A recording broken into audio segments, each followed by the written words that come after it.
다 함께 성경 봉독하겠습니다. 로마서 8장 18절에서 27절 말씀입니다. 생각하건대 현재의 고난은 장차 우리에게 나타날 영광과 비교할 수 없도다. 피조물이 고대하는 바는 하나님의 아들들이 나타나는 것이니 피조물이 허무한데 굴복하는 것은 자기 뜻이 아니요 오직 굴복하게 하시는 이로 말미암음이라. 그 바라는 것은 피조물도 썩어짐의 종노릇한 데서 해방되어 하나님의 자녀들의 영광의 자유에 이르는 것이니라. 피조물이 다 이제까지 함께 탄식하며 함께 고통을 겪고 있는 것을 우리가 아느니라.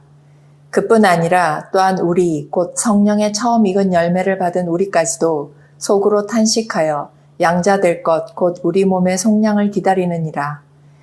우리가 소망으로 구원을 얻었음에 보이는 소망이 소망이 아니니 보는 것을 누가 바라리요.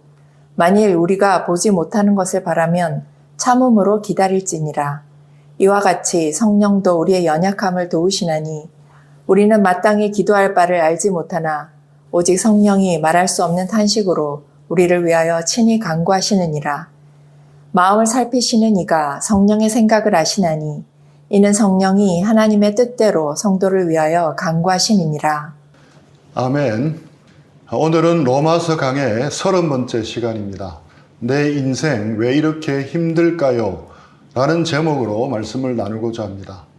인생은 신비입니다. 미스테리입니다. 이 세상과 온 우주 전체가 신비의 덩어리입니다. 우리 인생도 그에 못지않게 신비로 가득 차 있다고 할 수 있습니다. 그 중에 하나가 인생 가운데 부딪히는 고난의 문제입니다. 고난은 옵션이 아닙니다. 승용차에서 엔진은 사도 되고 안 사도 되는 구매 옵션이 결코 아닙니다. 마찬가지로 고난은 인생의 디폴트 값입니다. 모든 인생에 기본적으로 세팅되어 있는 디폴트 값입니다. 왜 이런 일이 일어나는지 알 수 없는 미스테리 같은 일들을 우리는 인생길에서 만납니다. 고난은 고통스럽기 때문에 더 빨리 답을 알고 싶습니다. 하지만 끝끝내 풀 수 없는 난제일 때가 많습니다. 어느 덕망 있는 목사님이 호텔 커피숍에서 한 외국 선교사님을 만나고 헤어져 나오다가 호텔 로비에서 그 교회 교인인 한 여성도를 우연히 만나서 무심코 같이 걸어 나왔습니다. 그런데 하필 그 교회 장로님이 그 장면을 목격하게 되었고 스캔들로 번졌습니다. 결국 그 일로 교회를 사임하고 외국으로 가셔야만 했습니다. 한 경건한 목사님의 평생 목회가 이렇게 갑작스럽고 불명예스럽게 중단되고 말았습니다. 왜 이런 어처구니 없는 일들이 일어나겠습니까? 롤 모델처럼 좋아했던 대학 선배 형님이 있었습니다. 제가 대학교 1학년 때 그 형님은 대학원생이었고 팀 간사였습니다. 축구도 잘하고 스키도 잘하고 기타도 잘 치고 찬양도 잘하고 성경도 잘 가르쳐 주었습니다. 뿐만 아니라 유머가 늘 넘치는 유쾌한 형이었습니다. 정말 완벽한 교회 오빠였습니다. 그 형이 결혼을 하고 해외 선교로 나가기 위해 서울 이랜드로 취업을 합니다. 입사 후 몇 년 만에 겨우 인정을 받아서 그토록 바라던 중국 현지 공장 관리직으로 발령을 받아 가게 되었습니다. 선교사로 파송되기 일주일 전 외근 갔다가 회사로 돌아오는 길에 원인 모를 이유로 그 형이 탄 자동차가 한강 다리 난간을 뚫고 아래로 추락하고 말았습니다. 그렇게 허망하게 주님께 갔습니다. 이제 100일이 채 안 된 사랑스러운 아기와 아내를 남겨두고 말입니다. 하나님은 도대체 왜 그 형을 데리고 가셨겠습니까? 인생에는 이런 미스테리한 일들이 많이 생깁니다. 시험에 떨어지는 일도 다반사입니다. 저는 대학교 입학할 때도 그랬고 졸업할 때도 꽤 우수한 성적으로 졸업했는데 대학원 시험에 떨어지고 말았습니다. 어느 누구도 예상치 못한 일이었습니다. 면접, 구술, 시험만으로 이루어지는 특별 전형이 그에 처음 생겼습니다. 특별 전형 응시 자격이 되는 학점 조건이 높았지만 저는 조건을 충분히 만족해서 필기 시험 없이 면접만 보면 합격하는 상황이었습니다. 그런데 면접 시험에서 사달이 났습니다. 평소 잘 아는 교수님들은 제가 공부하지 않은 부분만 골라서 질문을 하셨습니다. 이게 뭐냐고 나름 기대하고 있었는데 말이야. 면접장에서 교수님의 책망을 들어야만 했습니다. 제게 너무 충격이었습니다. 면접 장소에서 비틀거리며 나왔습니다. 그리고 그 몇 개월 동안 면접 시험 치는 악몽에 시달려야만 했습니다. 이처럼 인생은 예측하기 힘든 일들이 갑자기 몰아닥치기도 합니다. 암으로 세상을 떠난 철학자 김진영 씨는 말합니다. 나는 암 선고를 받았다. 한 번만 더 기회가 주어지면 얼마나 좋을까. 모든 일상의 삶들이 셔터를 내린 것처럼 중단되었고 어느 날 갑자기 암 환자의 삶을 살기 시작했다. 이처럼 우리의 삶은 어느 날 갑자기 모든 일상이 셔터를 닫고 내려야 할 때가 올 수도 있습니다. 전혀 예상하지도 못했고 너무나도 당연하게 여겼던 평범한 일상이 그렇게 끝날 수가 있습니다. 도대체 왜 하나님은 고난을 허락하시는 겁니까? 명쾌한 답이 나오지 않는 의문입니다. 사랑이 많고 전지전능하신 하나님이 하나님을 믿고 따르는 자들에게 어떻게 고난과 고통을 허락하실 수 있는 것입니까? 특히 고난이 주는 고통이 너무 크고 밀려오는 슬픔과 상실감이 너무 크면 신앙이 있다고 하는 사람들까지도 존재 자체가 흔들리기도 합니다. 그렇다면 도대체 왜 하나님을 사랑하고 헌신하는 사람들도 고난의 터널을 통과해야 하는 것입니까? 오늘 본문에서 특이하게 반복되어 나타나는 단어가 있습니다. 바로 탄식이라는 단어입니다. 누가 탄식한다고 말씀하고 있습니까? 세 주체가 탄식하고 있다고 했습니다. 피조물과 그리스도인과 성령님이 탄식하고 있다고 말씀합니다. 이 탄식을 잘 살펴보면 우리 인생길에서 만나는 고난에 대한 올바른 통찰력을 가질 수가 있습니다. 22절입니다. 피조물이 다 이제까지 함께 탄식하며 함께 고통을 겪고 있는 것을 우리가 아느니라. 첫 번째, 피조물이 탄식합니다. 피조물은 하나님이 창조하신 자연계를 말합니다. 우리가 살고 있는 이 자연계가 탄식하며 고통 속에 있다고 말합니다. 도대체 말 못하는 자연계가 어떻게 탄식할 수 있습니까? 하나님은 이 세상을 매우 아름답게 지으셨습니다. 처음 세상은 고난과 고통과는 거리가 멀었습니다. 하나님은 창조하신 이 자연계가 얼마나 아름다운지 하나님의 보시기에 좋았다라고 거듭거듭 감탄하셨습니다. 놀랍게도 하나님은 사람에게 이 완벽한 자연계를 전부 맡기셨습니다. 그러나 사람들은 하나님의 말씀을 거역하고 죄를 범하게 됩니다. 인간이 범죄한 결과 하나님이 지으신 아름다운 땅에 질병과 천재지변과 부패와 죽음이 찾아오고 말았습니다. 우리가 겪는 고난과 고통과 불행한 여러 일들은 원래 하나님이 창조하시고 원하셨던 것이 아니었습니다. 하나님이 만드신 자연에는 천재지변이 없었습니다. 암도 질병도 없었습니다. 죽음도 하나님의 계획이 아닙니다. 고통도 하나님의 계획이 아닙니다. 모든 죽음, 모든 고통, 고난은 누구로부터 시작된 것입니까? 바로 사람입니다. 사람의 죄가 얼마나 심각했던지 사람이 타락할 때 피조물도 함께 타락했습니다. 사람이 정죄받을 때 자연계도 함께 정죄를 받았습니다. 20절 말씀입니다. 피조물이 허무한데 굴복하는 것은 자기 뜻이 아니요 오직 굴복하게 하시는 이로 말미암음이라. 피조물이 허무한데 굴복했다는 것은 무슨 뜻입니까? 본래의 목적과 의도에서 완전히 벗어나 다른 길로 가고 있다는 것을 뜻합니다. 지금의 자연계는 이 허무함이 지배하게 되었습니다. 그렇다면 자연계는 왜 이렇게 허무하게 된 것입니까? 오직 굴복하게 하시는 이로 말미암음이라. 여기서 굴복하게 하시는 이가 누구입니까? 바로 하나님입니다. 하나님은 그분이 만드신 자연을 허무함에 굴복시키셨습니다. 그 이유가 무엇입니까? 인간의 범죄 때문입니다.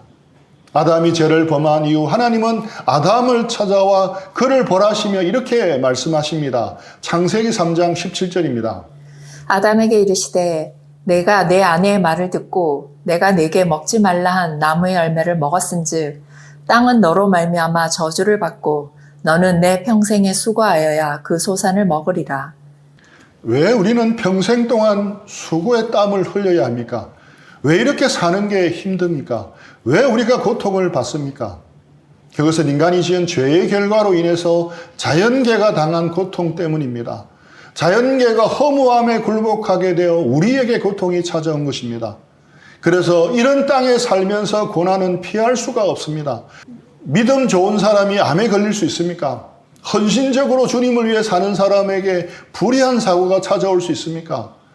신앙생활을 잘하는데 사업에 실패할 수 있습니까? 경제적으로 어렵게 살 수 있습니까? 대답은 모두 그렇다입니다. 그것이 바로 이 땅의 삶이라고 하나님은 말씀합니다. 고난이 인생의 기본 세팅값, 디폴트 값이 되어버린 것입니다. 두 번째, 그리스도인들이 탄식을 합니다. 피조물이 탄식하는 것과 함께 그리스도인들도 탄식합니다. 23절입니다. 그뿐 아니라 또한 우리 곧 성령의 처음 익은 열매를 받은 우리까지도 속으로 탄식하여 양자될 것 곧 우리 몸의 속량을 기다리느니라. 우리 인간이 죄를 지어서 가장 피해를 본 것은 바로 우리 자신입니다. 또한 우리로 말미암아 모든 자연이 허무함에 굴복하게 되었고 그에 따라 우리의 고통은 더욱 커졌습니다. 그 결과 우리는 타락한 세상에서 피할 수 없는 인생의 역경을 겪으며 신음합니다. 자연재해를 겪고 불치의 병에 신음합니다. 경제적인 어려움을 당하고 이해하기 힘든 사고를 당하기도 합니다. 그리고 마침내 모든 것을 다 빼앗아가는 죽음은 피할 수 없습니다. 믿는 사람 가운데 이런 고난과 고통을 피해갈 수 있는 사람은 아무도 없습니다. 아무리 기도를 많이 하고 경건하게 신앙생활을 잘해도 피할 수 없습니다. 저도 그동안 경건한 사람들이 고통당하는 것을 많이 보았습니다. 저 역시 고난 속에서 탄식하고 신음해 보기도 했습니다. 성경은 성령의 처음 익은 열매를 받은 우리 그리스도인들 역시 이 땅에서 고통을 당한다고 말합니다. 이것이 하나님의 말씀입니다. 결코 믿음이 부족해서 당하는 것만이 아닙니다. 우리는 죄의 결과로 자연계와 더불어 고통받는 것입니다. 그런데 또 탄식과 함께 나오는 하나의 중요한 단어가 나옵니다. 바로 영광입니다. 18절입니다. 생각하건대 현재의 고난은 장차 우리에게 나타날 영광과 비교할 수 없도다. 고난도 있지만 영광도 있다고 말씀합니다. 현재 우리가 받는 고난은 장차 우리에게 나타날 영광과 비교할 수 없다고 말씀합니다. 현재의 고난이라는 말은 현재 우리가 이 땅에서 살아가는 동안 고난을 피할 수 없다는 것입니다. 우리는 고난이라는 어둡고 캄캄한 터널을 지날 수밖에 없습니다. 그러나 터널에도 끝이 있듯이 우리가 당하는 고난도 무한대로 끝없이 이어지는 것이 아니라는 것을 기억해야 합니다. 하나님은 비록 죄를 벌하려고 피조물을 허무함에 굴복케 하셨지만 그것이 끝이 아닙니다. 우리의 고통을 보시고 안타깝게 여기신 하나님은 성자 하나님을 이 땅에 보내셨습니다. 독생자 예수님은 갈보리 십자가 위에서 우리의 죄의 결과로 우리가 받아야 할 모든 죄값을 담당하셨습니다. 그래서 사도 바울은 외칩니다. 로마서 8장 1절입니다. 그러므로 이제 그리스도 예수 안에 있는 자에게는 결코 정죄함이 없나니. 이것이 바로 하나님의 놀라운 방법이며 복음입니다. 비록 우리가 믿음으로 예수 그리스도의 은혜를 받아 하나님의 자녀가 되더라도 현재의 고난을 피할 수는 없습니다. 고난을 받습니다. 하지만 그것이 전부는 아닙니다. 가까운 미래에 이 고난의 몸에서 우리는 모두 구속받게 될 것입니다. 23절 말씀입니다. 그뿐 아니라 또한 우리 곧 성령의 처음 익은 열매를 받은 우리까지도 속으로 탄식하여 양자될 것 곧 우리 몸의 속량을 기다리느니라. 가까운 미래 부활하는 그날 우리는 고통을 받지 않습니다. 병들지도 않고 죄를 짓고 싶은 마음도 사라지며 우리의 몸은 속량될 줄 믿습니다. 그래서 하나님은 우리에게 이렇게 권면하십니다. 24절 25절입니다. 우리가 소망으로 구원을 얻었음에 보이는 소망이 소망이 아니니 보는 것을 누가 바라리요. 만일 우리가 보지 못하는 것을 바라면 참음으로 기다릴지니라. 이 소망으로 인내하라고 말씀합니다. 그리스도인들은 이 세상에서 가장 열심히 가장 성실히 살아야 하는 사람들입니다. 하지만 아이러니하게 우리는 이 땅에 보이는 것만 바라는 사람들은 결코 아닙니다. 우리가 예수님을 믿었기 때문에 믿지 않는 자보다 조금 더 물질을 가지고 병에 덜 걸리고 사고 없이 더 안전하게 사는 것이 우리의 소망의 전부가 아닙니다. 이런 소망이 전부라면 그것은 기독교 신앙이 아니라 부와 건강과 번영의 복음이라는 기형적이고 돌연변이 신앙이 되어버립니다. 고난은 결코 하나님께서 돌보시지 않거나 관심을 가지지 않는다는 증거가 아닙니다. 고난은 결코 포기하라는 신호도 아닙니다. 하나님은 언제나 승리를 주시는 분이십니다. 분명히 언젠가 이 허무함에 굴복한 자연계도 회복될 것입니다.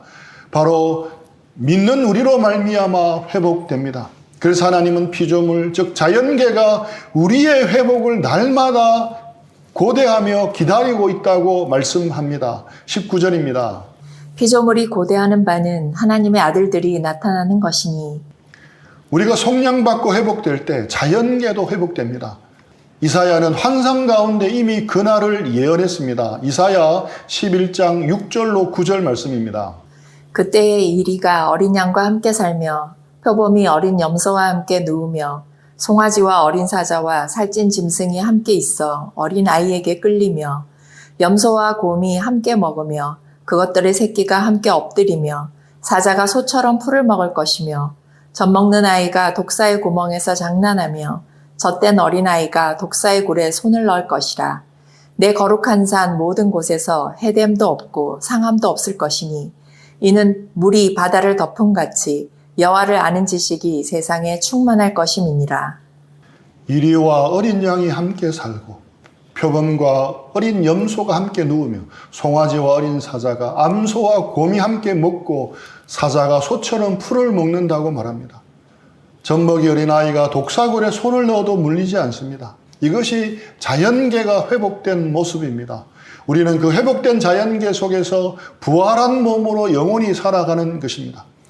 우리는 지금 비록 고난을 받고 있지만 장차 우리 자신뿐만 아니라 자연계도 회복시킬 놀라운 존재입니다. 그래서 우리는 그날을 바라보며 기다리고 인내하는 것입니다. 26절입니다.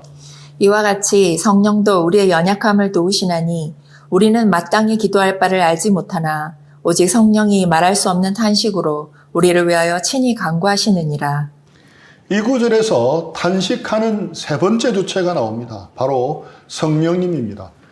피조물의 탄식과 성도들의 탄식, 그것과 더불어 마지막으로 성령님의 탄식이 있습니다. 허무함에 굴복한 자연계가 탄식을 하고 죄를 지은 우리가 탄식하는 것은 이해가 됩니다. 하지만 거룩하고 전능하신 성령께서 어떻게 탄식할 수 있다는 말입니까?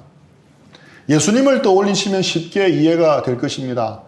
예수님은 무리를 보시고 불쌍히 여기시고 멸망할 예루살렘을 보시면서 우셨습니다.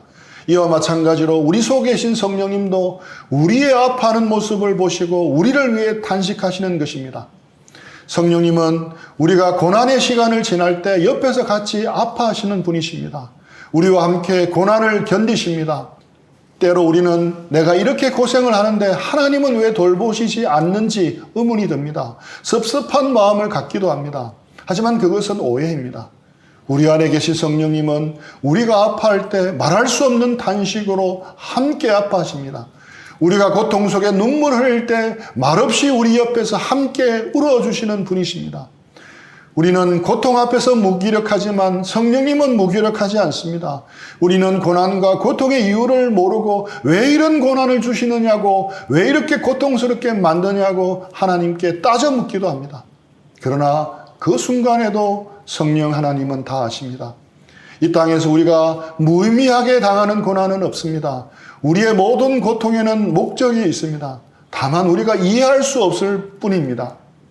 하나님은 그 모든 탄식과 고난을 다 버무려 영광을 빚어내십니다. 우리는 무엇을 위해 기도해야 좋을지 잘 모르지만 성령님은 다 아십니다. 성령님은 근시 아닌 우리가 보지 못하는 것을 위해 함께 기도해 주십니다. 무엇보다도 우리의 마음이 열려서 하나님과 연합하고 연결되도록 기도하십니다. 거룩하고 온전하신 하나님의 뜻이 우리의 삶에서 이루어지도록 탄식하며 기도하십니다. 그렇기 때문에 우리는 어떻게 기도할지 모를 때에도, 답답하고 막막해서 기도가 잘 안 될 때에도 성령님 의뢰하면서 계속 기도해야 되는 것입니다. 우리의 고난과 고통의 한가운데서 홀로 내팽개쳐버린 것 같을 때에도 분명 하나님은 성령 하나님으로 우리와 함께 하십니다. 함께 곁에 있어 주십니다. 때로 함께 울어 주십니다. 이 사실을 꼭 붙드시기 바랍니다. 저희 부부는 2002년도에 파송을 받고 울산대 개척사역으로 울산으로 갔습니다. 선교사로 나가려던 꿈을 접고 순종하여 나갔습니다. 지금 생각하면 그때 우리 선교회는 정말 대단했습니다. 당시에는 개척 간사들에게 정책적으로 믿음 선교를 하도록 했을 때였습니다. 100% 자비량이었고 단돈 10,000원의 후원도 없었습니다. 울산으로 이사갈 비용도 없어 빌려서 겨우 이사를 했습니다. 부산에서 캠퍼스 사역할 때도 저희 부부는 과외를 하면서 생활비를 벌었는데 낯선 울산에 가보니 당장 생계가 걱정이었습니다. 그때 우리 아들은 겨우 만 3살이었고 딸은 아직 첫 돌도 되기 전이었습니다. 아무런 연고가 없는 울산은 너무 낯설었습니다. 개척 첫 해인 2002년은 월드컵 4강 진출 때문에 온 나라가 흥분의 도가니였습니다. 하지만 제게는 예수님 믿고 가장 힘들었던 한 해였습니다. 2002년 여름 전국 스텝 수영회가 있었는데 생전 처음으로 수영에 가고 싶지 않을 만큼 마음이 힘들고 지쳐 있었습니다. 30만 원 가까이 되는 회비도 문제였지만 마음이 너무 힘들었습니다. 부산에서 팀 안에 있을 때 전도상으로 컴퓨터를 받을 정도로 전도를 곧잘 했습니다. 하지만 단독 사역은 달랐습니다. 전도는 맨 땅에 헤딩하는 듯 쉽지 않았습니다. 어렵게 교제에 연결된 형제가 재수를 한다고 학원으로 가버리고 교제하는 형제들이 교제를 떠날 때마다 힘이 다 빠졌습니다. 그의 봄 알레르기성 천식은 불어닥친 황사 때문에 더욱 심해져 감기 몸살로 이어질 때가 잦았습니다. 알레르기성 눈병으로 자주 눈이 충혈되어 본의 아니게 눈물을 흘리며 캠퍼스에서 복음을 전해야 했습니다. 생계를 위해서 과외 전단지를 수백 장 인쇄해서 인적이 드문 새벽과 밤에 아파트를 돌면서 붙였습니다. 새로 지은 아파트는 입구부터 들어갈 수도 없어서 길가 전봇대에 붙였습니다. 붙일 수 있는 대로 다 붙였습니다. 우연찮게 전봇대에 붙여놓은 전단지가 떨어져 바람에 날리는 것을 한 분이 주워보시고 과외가 연결되는 놀라운 일이 벌어졌습니다. 또 감사하게 한꺼번에 친구들까지 4명이 같이 하게 되었습니다. 정말 극적으로 먹여 살리시는 하나님의 은혜였습니다. 낮에는 열심히 캠퍼스에서 전도를 하고 밤에는 학생들 과외를 했습니다. 그런데 학생들이 중간고사를 잘 못 봐서 그 결과 갑자기 모두들 과외를 끊어버리고 말았습니다. 과외는 선불이라 통장에 돈은 바닥이었습니다. 진퇴양난의 느낌이었습니다. 그 즈음에 캠퍼스를 돌며 혼자 전도를 하는데 그날따라 너무 지치고 힘들었습니다. 어둑어둑해지는 캠퍼스 아무도 없는 빈 강의실에 털썩 주저앉아 버렸습니다. 사역자로서의 부담감이 너무 컸습니다. 길이 보이지 않는 상황이 힘들었습니다. 제 신세도 너무 처량해 보였습니다. 집에 있는 아내와 아이들 생각을 하다 보니 저절로 눈물이 쏟아졌습니다. 그래도 참고 하나님이 주신 약속을 생각하며 기도하려고 마음을 추스렸습니다. 조용히 찬송을 부르다가 그만 그 강의실에서 소리내어 엉엉 울고 말았습니다. 아무도 없는 빈 강의실에서 혼자서 한참을 목 놓아 울었습니다. 집으로 돌아가야 하기에 눈물을 추스르고 있었는데 알고 보니 그 강의실은 빈 강의실이 아니었습니다. 주님이 계셨습니다. 그 텅 빈 강의실 제 옆자리에 주님이 함께 계셨습니다. 그리고 조용히 함께 울고 계셨습니다. 참았던 눈물이 다시 왈칵 쏟아졌습니다. 다시 한참을 울었습니다. 하나님은 어떤 분이십니까? 우리의 모든 고난을 영광으로 바꾸는 분이십니다. 비교할 수 없는 영광으로 갚아주시는 분이십니다. 그리고 그 고난의 순간에도 차마 우리를 놓지 못해서 우리가 탄식할 때 함께 탄식하십니다. 우리가 울고 있을 때 말없이 우리 옆에 오셔서 함께 울어주십니다. 인생을 고통의 바다, 고해라고 합니다. 믿는 우리라고 예외는 아닙니다. 분명 고난은 인생의 디폴트 값입니다. 하지만 우리는 홀로 외로이 무작정 그 바다를 건너야 할 사람들이 아닙니다. 우리 모두는 각자 나름대로 여러 모양으로 짊어지고 가는 짐들이 있을 것입니다. 남 모르게 홀로 버티고 있는 고난도 있을 것입니다. 때로 그것이 너무 무겁고 힘들어 모든 것을 포기하고 싶을 때도 있을 것입니다. 그럴 때 우리는 고난이 인생의 디폴트 값인 것을 기억해야 합니다. 이것만 알아도 어떨 때는 좀 위로가 됩니다. 그리고 너무 낙심하지 말고 우리는 주님을 바라보아야 합니다. 소망해야 할 영광이 기다리고 있음을 알아야 합니다. 또 우리 인생길은 결코 혼자 걷는 길이 아닙니다. 함께 가주시는 주님이 계십니다. 고난이 디폴트 값인 우리 인생길에서 함께 동행해 주시는 주님을 더욱 생생하게 누리는 우리 모두가 되기를 기도하며 축복합니다. 오늘 한 주 동안 곁에서 동행하시는 성령님의 은혜가 더욱 넘치기를 축복합니다. 우리 들은 말씀 생각하면서 기도하고 적용하는 시간들 가지겠습니다.